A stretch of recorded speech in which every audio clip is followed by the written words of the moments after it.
Hello बच्चों, आज हम बात करने वाले हैं ग्रेविटेशनल फोर्स के बारे में। तो आइए पहले हम लोग लिखते हैं ग्रेविटेशनल फोर्स।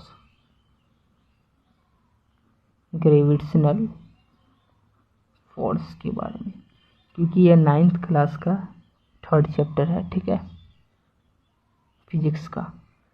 तो ग्रेविटेशनल फोर्स को हिंदी में बोलते हैं हम लोग गुरुत्वाकर्षण बल। क्या बोलते हैं हिंदी में हम लोग?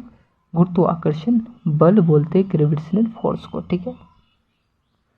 ग्रेविटेशनल फोर्स को हम लोग गुरुत्वाकर्षण बल बोलते हैं।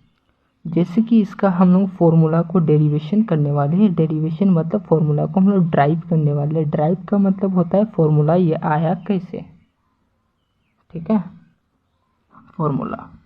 जैसे कि फॉर्मूला पहले हम लोग लिखते हैं, तब फिर आपको हम समझाने की कैसे आया नहीं आया, तब आपको हम समझाने की पूरी कोशिश करेंगे, ठीक है।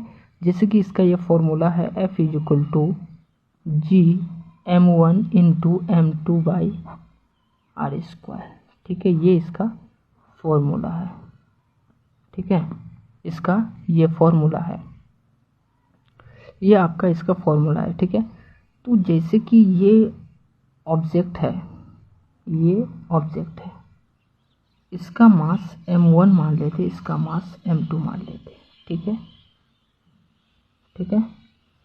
और ये जो मान लेते, ये फोर्स लगा रहा है क्या, F1, और ये फोर्स लगा रहा है F2, ठीक है।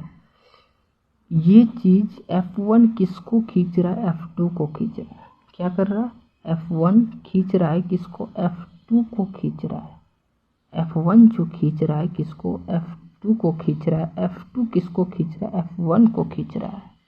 जैसे कि ये पेन है, ये पेन को हम खींच रहे हैं और वो पेन हमको खींच रहा है।